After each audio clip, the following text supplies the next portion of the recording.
Hello everybody and welcome to my channel. I'm Luke and I talk about classic, vintage, affordable and designer fragrances here on this channel. Welcome if you're new. If you're a regular, leave me a comment down below, leave me a scent of the day down below, and let's get into it. Today I thought I'd do another video on cold weather winter fragrances. I think I'll call them frosty scents or something like that. And I'm not trying to start this video with a disclaimer. I absolutely despise when people do that. So these scents are more cold weather appropriate, and doing these videos helps me categorize them in my mind, just so I can avoid making the mistake of wearing Opium, for example, in the middle of summer.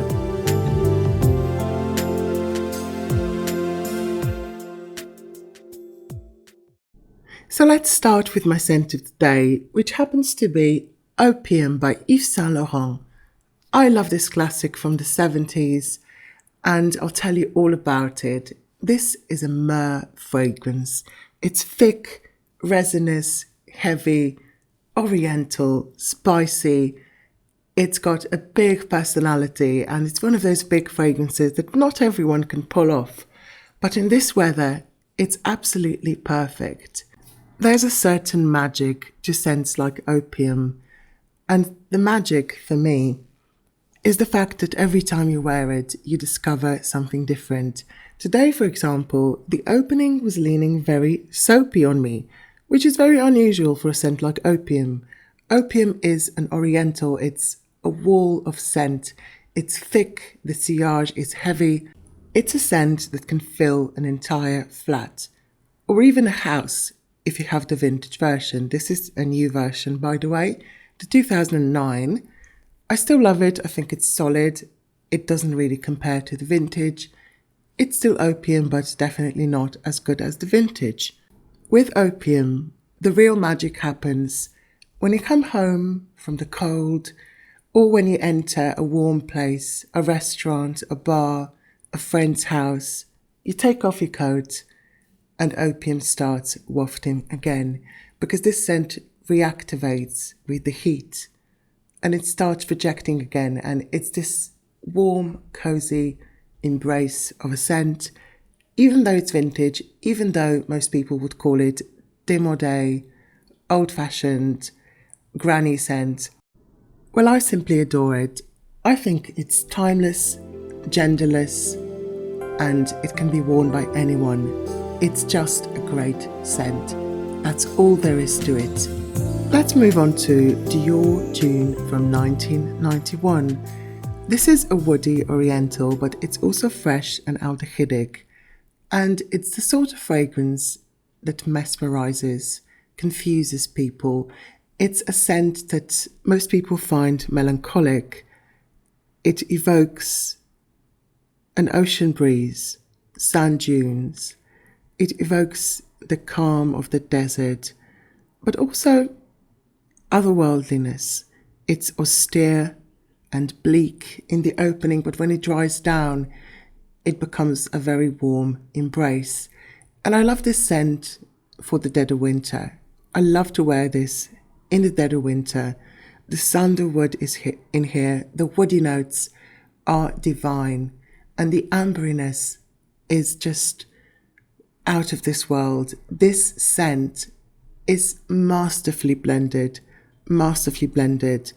and any of the modern woody ambroxan heavy scents, they can't hold a candle to this. This is one of the best woody scents of all time. It's magical, it's unique, incredibly nostalgic for most people, but also fresh and breezy at the same time. Such a paradox. It defies description. It's impossible to describe, categorize, and it takes years to understand. And like with Opium, every single time you wear this, you'll smell something new. So that's Dune by Dior. We've drifted away, haven't we, to another planet. So let's return back to Earth, shall we? Well, not quite. Not quite. We've got another celestial being, and this one is Angel Stellar by, sadly no longer, Thierry Mugler. Now it's just Mugler by L'Oréal, But every once in a while, even L'Oreal churns out something nice. And this flanker, this is the best flanker they've done in years. I absolutely love this. Angel Stella. This is your typical Angel from the 90s. That typical patchouli heavy DNA with an overdose of nutty, woody pistachio or pistachio. The pistachio is not a Dubai chocolate style pistachio or a pistachio macaroon type pistachio, definitely not. This is a dry, woody pistachio with the classic Angel DNA, and it elevates this fragrance. It makes it unique. But when you wear it, people won't know it's pistachio because it's not a straight up photorealistic gourmand. So do check this one out, even if you're really disappointed with Mugler and the stuff they've been releasing. This one is just divine, isn't it? It really is. And that shade of blue, the bottle is just stunning. It looks so well on the thumbnail. That's why I'm banging on about it like crazy. Let's do another Dior that I've not talked about in a while. In a very long while, actually. And it's Dior Addict. This is the original one from 2002, although it's been reformulated. Someone corrected me in the comments the other day. This is the latest reiteration. I bought this 2 years ago and I used up my previous bottle. And every time I buy Dior Addict new, I've not been disappointed yet. This is still amazing. It might take a few months for the vanilla to really, really darken and deepen, but this scent is still absolutely incredible. This is the most mouth-watering vanilla in my collection. I don't know why I don't wear it more. I don't know why I don't talk about it more. But I guess it's just one of those fragrances that you forget about and then come back to. Fragrantica doesn't give us a whole bunch of notes. We only get mandarin leaf, orange blossom, jasmine sambac, and bourbon vanilla. I can tell you there's more to it. There's definitely more to it. There's definitely sandalwood in the base, some musk. There's definitely some other florals, but this is predominantly about the vanilla when it dries down. The opening has the most pleasant greenness to it, that mandarin freshness.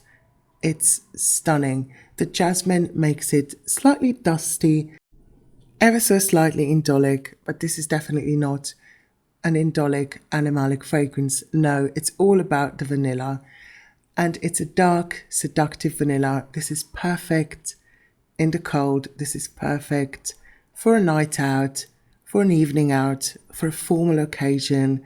I always reach for this scent when it's snowing outside. For some reason, I associate this with snow. I associate this with the mountains, with the Alps. But it's also great all year rounder, so I've just contradicted myself 100 times, so let's leave it at that. It's really hard to capture how iconic this fragrance is. It's so delicious and sexy and grown up at the same time. It's just one of the best vanillas of all time. I'll always have Addict in my collection. It's addictive.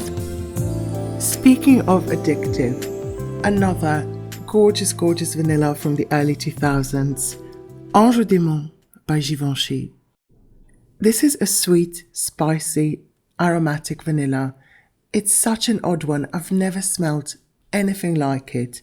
And even the new version, I picked this up for about 50 euros. This is a tester bottle. This is divine. I would love to have a backup, just in case they discontinue it. I love this fragrance.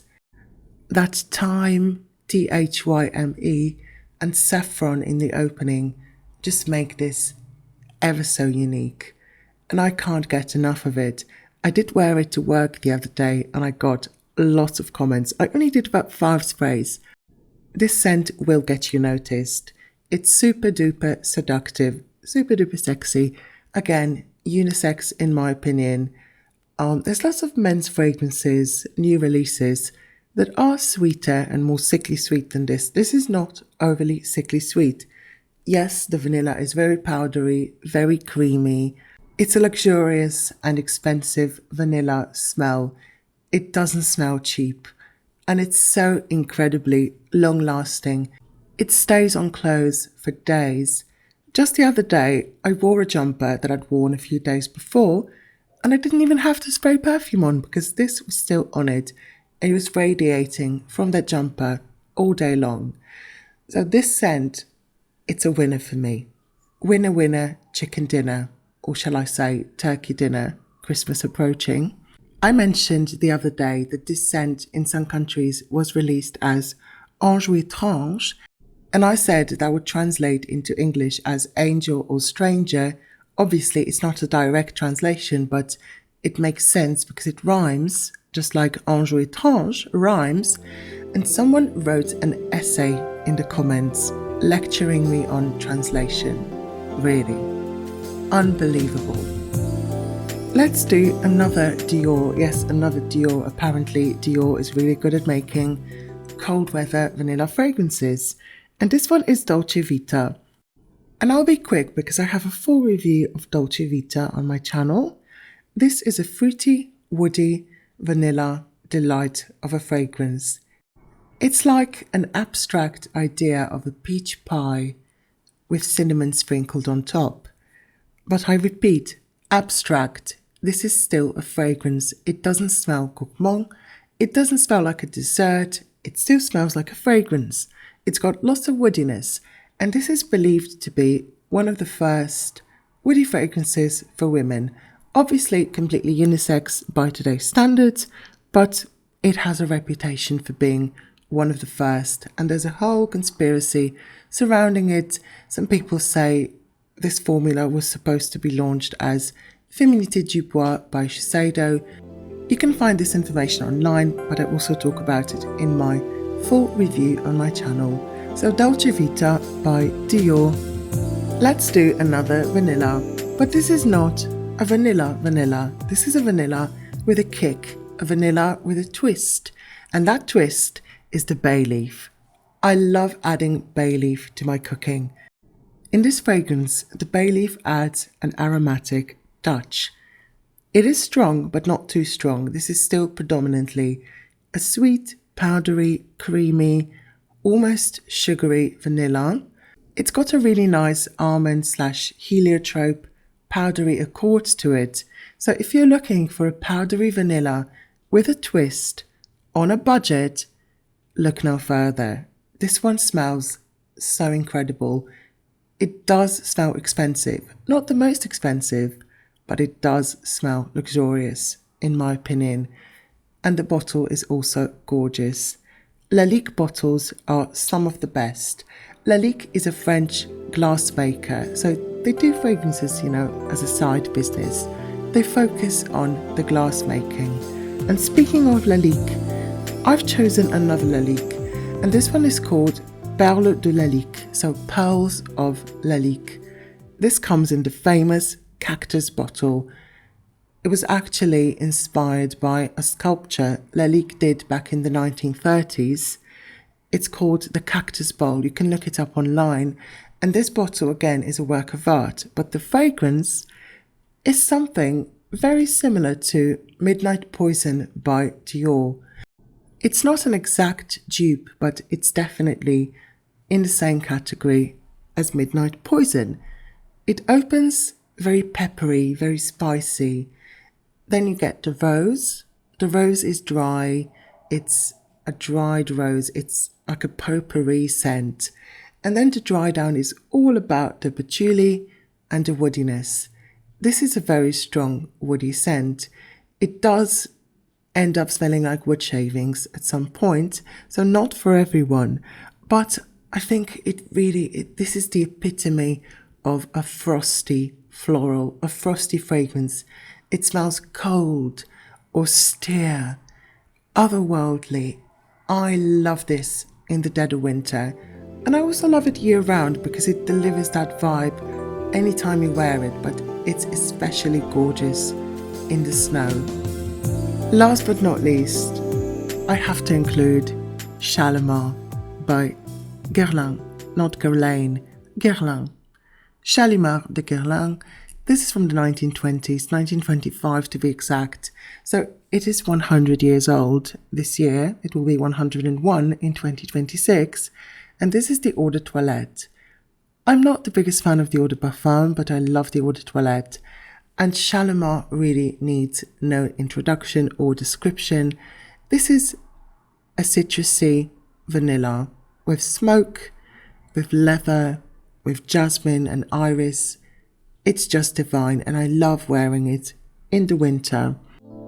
We've made it to the end. I have a feeling this will be a long one, at least 15 minutes. I don't normally do videos this long, but you know, for a change, why not? Please let me know in the comments what your favourite frosty florals are, and I wish everyone a lovely holiday season. It's the 14th of December, so Christmas is around the corner. I will try to do one video every week. I normally post on Saturday, sometimes on Friday. Today I'm posting on Sunday, unfortunately, because I had a lot of work to do yesterday.